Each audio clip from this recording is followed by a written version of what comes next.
Hindi po inantok, ayaw tinamat umising ng alas 8 bago mag alas 9. Natulog pa, 8:30, 9:30, wala pa dito.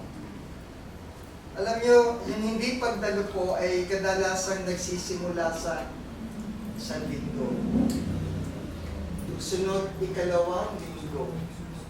Susunod, ikatlong linggo, hanggang sa ito ay maging normal na at katamaran na.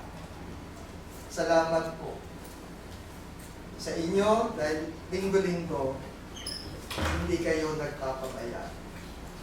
Meron naman iba na kung saan ay sinasadyang tumigil dahil nakasanayan na.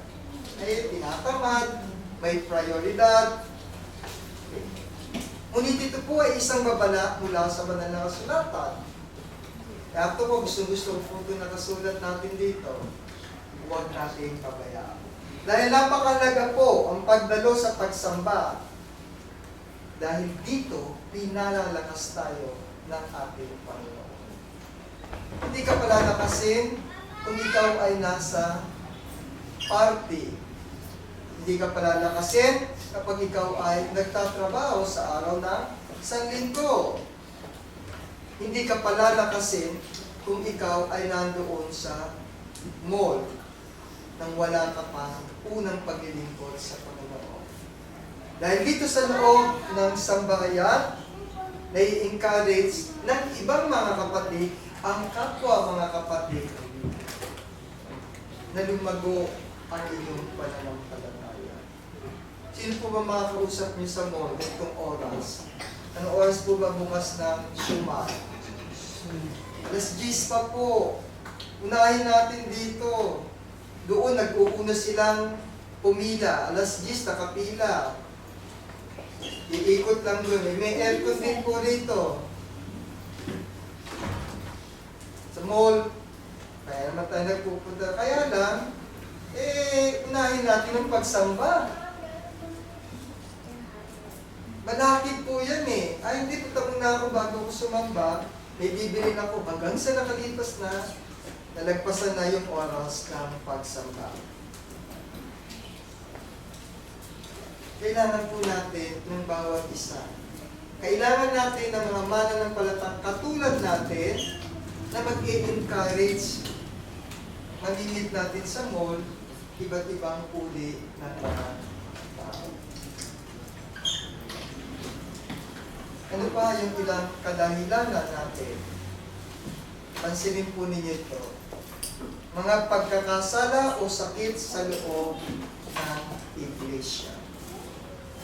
Ayoko si Brother Nelson masyadong diretsong mag-sermon o mag-aral ng Bible study. It hurts. Tinatamaan kami masyado. Hindi ko po layunin, bagkus ito po'y paalala na kung saan ay kinukuha ko rin po sa banal na kasulatan.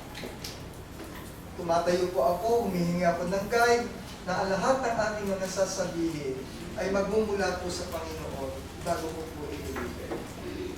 Maingat ang bawat tagapagturo sa pagbibitaw ng salita. Hanggat maaari po. Pero, kadalasan, kapag tayo ay nasasaktan dito, sa loob ng iglesia, tayo ay naiinis lumalo. Mateo 18:7 sabi, sa aba ng sanlibutan dahil sa mga kadahilanan ng pagkabisod, sapagkat kinakailangan dumating ang mga kadahilanan, dadakwat sa aba ng taon-yaong panggalingan ng kadahilanan, panggalingan ng kadahilanan. Dumadating sa buhay kuya ang talagang pagkatikso. Lalo na po kapag mahina ang ating mga pananampalataya. Marami po sa atin dito. Sa family ko na lang po. Meron po ako kapatid na dating mananambaha, ngunit hindi niya naghanap ng masayang tugtugan, lumipat sa kanila. Pareho din daw po ng sinasambang Diyos. Hindi daw po masiya sa may panugtog. Natisod dahil hindi daw gusto yung ating tagapagturong isa. Totoo po yun. Eh, kahit pa ulit-ulit ko pinapaliwanagan, hindi ka ililigtas ng tagapagturo. Ikaw ang magliligtas sa iyong sarili kung pag-aaralan mo ang salita ng Panginoon. Hindi ka ililigtas ni Brother Nelson. Baka minsan nasabi pa ako na ikatipiso. Ngunit ini-encourage kayo na kayo ay magsiyasa, magbasa, nang sa gayon, sama-sama tayo nag-aaralan. Madalas kasi ang pagkapiso ay sa kapwa-tao din natin nanggagaling. Hindi tayo titisurin ng Panginoon. Titisurin tayo, nandito tayo. Nakaupo kayo dyan. Nakita nyo si David, maingay. Ayoko doon, maingay ko. Walang gwapo. Ang gwapo lang dito sa si churches to, si Brother Jason. Si Brother napipisod sa mga tao. Kung kaya, sa loob ng iglesia, tayo po ay unti-unting nagkakasala. Sabagay, wala naman po talagang perfecto tao sa mundo nito. Kung minsan, kung ikaw ang magiging dahilan, bakit nagalit ang kapatid sa iyo, ay bahagi ng sakit sa loob ng iglesia. Tayo po ay tinawag ng ating Panginoong Jesucristo upang maging mabuting impluwensya sa ating mga kapatiran. Lalong-lalo na po sa mga kabataan, sa maliliit, sa kulang pang kaisipan. Tayo po ang may responsibilidad na kung saan maging gabay, turo sa kabanalan, ilaw, at upang hindi matisod ang bawat kapatid at ang kabataan. Ilan pa pong mga balakid ito na nakikita ko sa loob ng isang iglesia. Kung bakit ang ilan natin mga kapatid ay wala dito,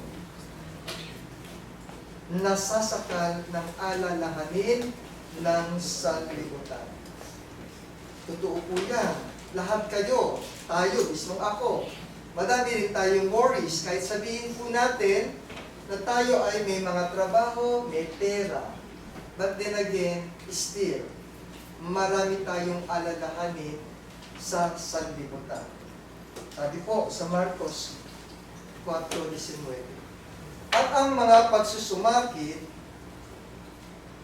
na ukol sa sanglibutan at ang daya ng mga kayamanan at ang mga pita sa ibang mga bagay na nagsisipaso, ang nagsisiinis sa salita at ito'y nagiging walang bunga.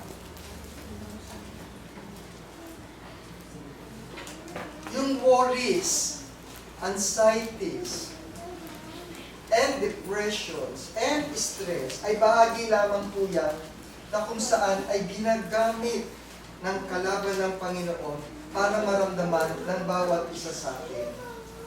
At kapag kayo ay mahina po, madali kayong iiwalay sa landas patungo sa Panginoon. Yung mga pagkabahala sa buhay.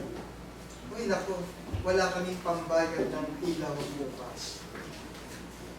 Walang pambaon ng mga anak ko.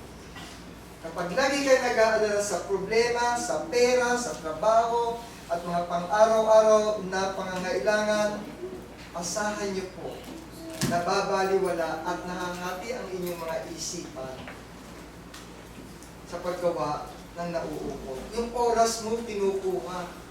Yung oras na dapat nandito kayo. Nakakasiguro ba tayo na lahat kayo, ang inyong isip ay nakatuon sa pakikinig? Baka ang ilan po sa atin ay iniisip kung ano yung uulamin mamaya. Sigang na lang po, mas masarap. Okay?